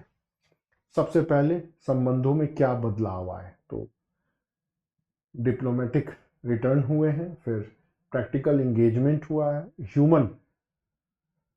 ह्यूमनिटी एड या फिर ट्रेड रिलेशन है, स्टेबिलिटी भी आ रही है, वार्ता क्रम भी जारी है। पूर्व की नीतियों में क्या बदला, तो शब्द होना चाहिए कि हम पहले आदर्शवाद से रियलिटी बेस्ड की ओर जा रहे हैं, यथार्थवाद की ओर। फिर एक हमारा एक्टिव रोल दिख रहा है 2021 तक। फिर उसके बाद से जो भी चीन और पाकिस्तान के द्वारा चैलेंजेस दिए जा रहे हैं, हम उसको मेंटेन कर रहे हैं, और उसके साथ साथ जो उस एरिया में जो लोग अन्य हैं उनको भी मैनेज कर रहे हैं। ये दोनों चीजें हैं। फिर जो ग्लोबल एरा है उसको भी हम मैनेज करते हुए अपने प्रायोरिटी को ऊपर रख रहे हैं। और फिर कंक्लूड क्या करना है, बिना अप्रूवल दिए राष्ट्रीय हितों का संचालन कर रहे हैं। तो कुल मिला के भारत अफगानिस्तान संबंधों की वास्तविकता यही है कि हम आदर्शवाद या आइडियलिज्म से रियलिटिज्म मतलब यथार्थवाद की ओर जा रहे हैं। ये शब्द आना चाहिए, ये मेरे शब्द नहीं, ये एस जयशंकर शब्द के जी के शब्द है, इन्होंने एक बात कही थी। दूसरा क्वेश्चन है गुट निरपेक्ष आंदोलन, बीपीएससी को थोड़ा ज्यादा प्यार है। नॉन एलिगमेंट मूवमेंट के चैलेंजेस क्या है, और मल्टी एक तरीके से पोलराइजेशन के दौर में इनका क्या यूटिलिटी है। कोई यूटिलिटी नहीं है, बेकार है, बेबुनियाद है, औचित्यविहीन है, फालतू की बातें हैं। सारे देशों में ना कोई तालमेल है ना कुछ है। एक तरफ G20 पर बैठक करते हैं, कभी G77 पर बैठक करते हैं। सारे देश अमेरिका और अमेरिका के पट्टू बन चुके हैं, या अमेरिका के खौफ से कांपे हुए हैं, या कहीं ना कहीं अमेरिका के समर्थक हैं या अमेरिका के विरोधी हैं। ये रियलिटी है, ये सब चीज़ें नहीं लिखनी है। आप इसमें हमेशा पॉजिटिव चीज़ें लिखेंगे। सबसे पहले आप बताएंगे इंट्रो के बाद नैम की क्या चैलेंजेज हैं, तो इंटरनल डाइवर्सिटी, आपसी कॉन्फ्लिक्ट, जो मेंबर्स हैं उनके आपसे डिस्प्यूट्स, और डेवलप्ड नेशन पर क्या डिपेंडेंसी है, और कहीं ना कहीं WTO, WHO, IMF, world bank का इंटरफेरेंस वाला रोल बहुत ज़्यादा है। फिर डेवलपिंग कंट्रियों की स्टेबिलिटी, पॉलिटिकल स्टेबिलिटी भी इफेक्टेड है। एक वर्ड है डीप स्टेट का रोल उभर करके आ रहा है, और कहीं ना कहीं पावरफुल कंट्रियों की कंट्रोलिंग या पॉलिसी इसको इफेक्टेड कर रही है। लिखेंगे तो सब लोग, बट मुझे नहीं लगता कि डीप स्टेट और पावरफुल कंट्री या इंटरनेशनल ऑर्गेनाइजेशन का रोल, ये 3 पॉइंट लिखेंगे। जो लिख देंगे 65 के ऊपर पाते हैं, जो नहीं लिख पाते हैं नहीं पाते हैं। देखिए 2 से 3 नंबर का ही डिफरेंस रहता है। 2 से 3 या 4 या 5 नंबर ही सब में काउंट होते हैं, तब ही इतना लीड लेके पाएंगे। बहुत ज्यादा आंसर में अंतर नहीं होता, क्योंकि जो भी बच्चे पीटी क्वालिफाई करते हैं वो परिश्रमी होते हैं, तभी होते हैं। मूल बात यही है कि मेंस के आंसर राइटिंग में या मेंस से जुड़े हुए पहलू के बारे में आइडिया है कि नहीं। फिर पूछ रहा है क्या यूटिलिटी है भाई मल्टीपोलराइजेशन में, तो आप बताइए कि ग्लोबल साउथ का ये एक वॉइस है। जो भी ग्लोबल चैलेंजेस दे रहे हैं उनको हम शॉर्ट आउट करने के लिए एक प्लेटफॉर्म है। ये एक तरीके से economic, international economic justice judiciary का भी काम कर सकता है, जहां भेदभावपूर्ण संधियों को शॉर्ट आउट कर सकते हैं, और जो भी ग्लोबल पावर है उसके प्रति एक बैलेंस रोल को प्ले करने में रोल प्ले कर सकता है। कंक्लूड करिए, the possibility of multipolarity always remains, मतलब वैश्विक परिस्थितियां हमेशा बदलते रहती हैं और बहुध्रुवता की संभावना हमेशा रहती है। कहने का मतलब है कि भारत गुट निरपेक्ष आंदोलन का जनक है, गुट निरपेक्ष आंदोलन उनसे जुड़ा हुआ है, तो ये नहीं कह सकते हैं कि ये बेबुनियाद और औचित्यविहीन है। जो मैंने रियलिटी बताई, आपको हमेशा इसका सपोर्ट करना है, और सपोर्ट करने के साथ साथ इसका समर्थन करना है। अगला है अभी 2026 की घटना से जुड़ा हुआ है, रूस यूक्रेन वॉर के शांति समझौते को लेकर के क्या क्या पहल हुए और वर्ल्ड की पॉलिटिक्स कैसे इफेक्टेड हो रही। तो अलास्का में हुआ है, अमेरिका ने जो कुछ भी वेनेजुएला के साथ किया वो आपके सामने है, ग्रीनलैंड पे कैसे दावा है वो भी सामने है। उसके अलावा कनाडा के भी एक स्टेट को शामिल करने की बात कर रहा है, एक ये है। दूसरा ट्रम्प की टैरिफ पॉलिसी है, वो अलग है, ठीक उसी तरह उनकी मनमानियां अलग है। अब आगे देखिए उसी में क्या करना है, क्या पीसफुल एक्टिविटी हो रही है। तो ट्रम्प प्रशासन ने क्या इनिशिएट किया, उसमें अलास्का भी डालना है, आबू धाबी डालना है, और मतलब 2023 से लेके 26 तक क्या हो रहे हैं पॉइंट वाइज में आपको डिस्कस करना है। पैरा चेंज करेंगे कि इस पीसफुली एक्टिविटी में इश्यूज क्या है। मैं कभी भी पूछता हूं कि भाई ट्रंप में और पुतिन में कहां बैठक हुई, तो सब बता देते हैं अलास्का में। किन मुद्दों पर हुई और किस मुद्दों पर सहमति नहीं बनी, तो ये है रीजनल इश्यूज, सिक्योरिटी मैकेनिज्म, कौन तटस्थ रहेगा, और डीमिलिटराइजेशन जोन। ये 4 ऐसे मुद्दे थे जिनके ऊपर सहमति नहीं बनी, जो बच्चों के आंसर से गायब रहता है। चैलेंजेस क्या है, तो रशिया और यूक्रेन का अपना अपना अप्रोच है, और ग्लोबल कंट्रीज पीछे से भूमिका निभा रहे, जैसे फ्रांस और जर्मनी एकदम यूक्रेन को कमान कसे हुए कि जेलेंस्की किसी भी सूरत पे एक्सेप्ट मत करना, ट्रंप जो भी कहे। इस समय भारत को छोड़ दें तो खुद यूरोप और अमेरिका के बीच में इतने डिस्प्यूट्स उभर करके आ रहे हैं जिसका अंदाज लगाना मुश्किल है। पैरा चेंज करिए, क्या इंपैक्ट पड़ा। अब देखिए इंपैक्ट में मैंने कितने पॉइंट दिए हैं, 12 पॉइंट दिए हैं। कैसे, देखिए मल्टीपोलराइजेशन का इमर्जिंग हो रहा है, मतलब पहली बार कई सारे ध्रुव उभर के आ रहे हैं, ग्लोबल साउथ के रूप में भूमिका बढ़ते जा रही है। हमारे पीएम साहब खुद जा रहे हैं इजराइल, उसके बाद हो सकता है ईरान भी जाए, तो हो सकता है ट्रंप अंकल ने मोदी जी को कान में कुछ खाओ कि जाओ कुछ इधर उधर का काम करो, हो सकता है। फिर उसके बाद से यूरोप का इंपैक्ट एकदम नीचे जा रहा है, यूरोपीय संघ में खुद ही लफड़े पचड़े हो रहे हैं इतना ज्यादा, फिर नए नए कॉलिब्रेशन उभर के आ रहे हैं, supply chain food security affected हो रहा है, हमेशा की तरह यूएन बेबस और लाचार खड़ा है।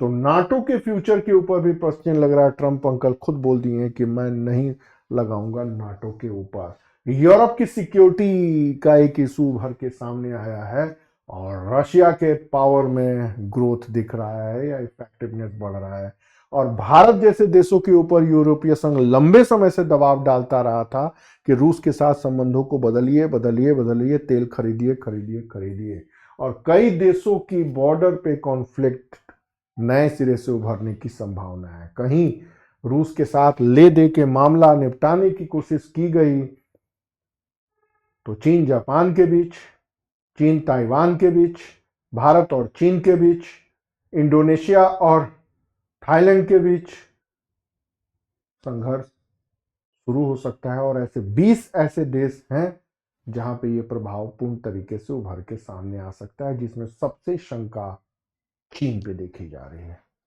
मुझे नहीं लगता कि आपने 12 पॉइंट सोच रखा होगा इसके ऊपर। इंटरनेशनल लेवल की मैगजीन मैं खूब पढ़ता हूँ, आईआर मेरा पैशन भी रहा है, मैंने 12 पॉइंट निकाला है। इसमें से 5 और 6 पॉइंट भी आप लिख देते हैं तो एबव 70% मार्क्स मिल जाएगा। बाकी जब मैं बीपीएससी के नोट्स देखता हूं तो मेरा सर पीटने का मन करता है। बाजार के न होने का कारण यही है कि नॉलेज का लेवल बहुत नीचे है। अगला क्वेश्चन देखिए, फिर पूछ रहे हैं एट प्रेजेंट मिडिल ईस्ट की क्रिटिकल सिचुएशन बताइए और भारत के ट्रेडिशनल रोल में क्या चेंज आया है करिए। मोदी जी फिर जा रहे हैं, गाजा पीस एग्रीमेंट में 2 दिन पहले की घटना है। तो देखिए भारत की ट्रेडिशनल पॉलिसी क्या बदली है। इंट्रो के बाद पहले ही पॉइंट में आपको लिखना होगा कि बैलेंसिंग एक्ट और मल्टी एलिमेंट की पॉलिसी, मतलब हम गुट निरपेक्ष से बहु निरपेक्ष होते जा रहे हैं, नॉन एलिमेंट से मल्टी एलिमेंट की ओर जा रहे हैं। मतलब हम बैलेंस कर रहे हैं, मल्टी एलिमेंट मतलब हम ईरान के साथ भी हैं, हम इजराइल के साथ भी हैं, हम सऊदी के साथ भी हैं, हम कतर के साथ भी हैं, और हम अपनी प्रायोरिटी को ऊपर रखें। अगर आपने मल्टी एलिमेंट का नाम नहीं लिखा तो नंबर नहीं मिलेंगे। ये एस जयशंकर जी ने ये बात कही थी। कैसे कही थी? तो पहले हम बैलेंसिंग डिप्लोमेसी अपनाएं इजराइल और हमास के रिलेशनशिप में, फिर हम कई सारे मामलों पर तटस्थ रहें, ईरान क्राइसिस के ऊपर हमने कुछ भी नहीं बोला, फिर हमने लुक वेस्ट पॉलिसी को, ये शब्द मेंशन होना चाहिए, अपने इकोनॉमिक प्रायोरिटी को सामने रखा, हमने कुछ नए फ्रेंड्स बनाए यूएई और इजराइल, फिर हमने कुछ एनर्जी चीज पॉलिसी में अपने चेंज किए और कुछ नए देशों से संबंध किए जैसे कतर से, और हमने न रिएक्शन दिया और न कुछ चीजें मांगी जैसे पाक सऊदी संबंध इस्लामिक नाटो का गठन हुआ तो हम चुप्पी साधे रहे। पहलगाम पर जो कुछ भी हमने स्टैंड लिया उसमें तो सऊदी अरब ने कुछ नहीं कहा, तो ये भी है। और हमने भागीदार न बनना स्वीकार किया गाजा शांति सम्मेलन, बट ये पॉइंट चेंज हो गया। 2 दिन पहले मैंने इस चीज को लिखा था, लेकिन 2 दिन पहले जब मैंने इस प्रश्न को लिखा और शाम तक न्यूज आ गई कि भाई भारत जा रहा है, तो ये पॉइंट गलत हो जाएगा। भागीदार न बनने से बनने की ओर। और फिर ये 3 लाइन छोड़ रखा है कि आपके मेंस के पहले कुछ नया हो जाए तो लिख डालिएगा। ये 7 पॉइंट तो लिखिएगा, भागीदार न बनना फिर बनना, मतलब पार्टिसिपेट करेंगे नहीं करेंगे फिर कर रहे हैं। इंडिया के पॉलिसी में क्या बदलाव आया है तो ये पॉइंट रखिएगा कि हम नॉन एलिमेंट से मल्टी एलिमेंट की ओर जा रहे हैं। मल्टी एलिमेंट का हिंदी अर्थ होता है बहुसंख्य रेखा, मतलब अलग अलग पोलर पे हम जुड़ रहे हैं। फिर हमने अपने इकोनॉमिक और नेशनल इंटरेस्ट को प्रायोरिटी पर रखा है, हम स्ट्रैटेजिक ऑटोनॉमी पर हैं, हम बैलेंसिंग बनाने के ऊपर रखे हैं, और सबसे बड़ी बात भारत की एजेंडे में एक स्वतंत्र फिलिस्तीनी राष्ट्र भारत की विदेश नीति का एक मजबूत पार्ट था, हमने उसको परित्याग कर दिया है। अब हम फिलिस्तीन पॉलिसी के ऊपर चुप्पी साध लिए हैं। इतने पॉइंट आने चाहिए कंक्लूड क्या करेंगे, फ्रॉम नाम टू मल्टी एलिमेंट हम गुट निरपेक्षता से बहुसक्रियता या संरेखण की ओर आ चुके हैं।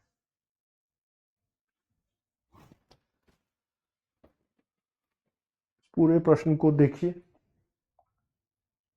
हम लोगों ने जो कुछ भी इसमें बातचीत की उसके पीछे मेन थॉट यही था कि इस पेपर में जो भी आर्ट एंड कल्चर, हिस्ट्री के अलावा जो भी प्रश्न बन सकते हैं उनके ऊपर बातचीत की। कहीं भी रिपीटेशन नहीं है। क्वेश्चन का स्टैंडर्ड क्या है वो आप देख रहे हैं, क्वेश्चन को कैसे लिखना है वो भी आपके आंखों के सामने है। और सबसे बड़ी बात, मैंने अभी कहा, मुझे रोना आता है जब बीपीएससी के ट्रेंड को बाजार में कैसे इंप्लीमेंट किया जा रहा है। प्रीवियस ईयर्स के पेपर्स को उठा के रख देते हैं, कहीं भी कंटेंट रिच नहीं होता, कहीं भी कंटेंट में वो चीज़ें नहीं रहती हैं जिसकी डिमांड है, और कहीं भी वो चीज़ें नहीं रहती हैं जिसके ऊपर पूरे भारत में चर्चा हो रही है। इस प्रश्न के सारे एस्पेक्ट्स को जानने, सोचने, समझने के बाद अगर आप प्रिंट निकालेंगे और एक बार चीज़ों को पढ़ेंगे ना, तो आपको खुद ब खुद लगने लगेगा कि मार्क्स कैसे मिलते हैं, क्यों किसी को मार्क्स नहीं मिलते और क्यों किसी को मार्क्स मिलते हैं, उनका डिफरेंसेस समझ में आ जाएगा। बाकी सारी कथा कहानियां हैं, अगली बार मिलते हैं। Thank you.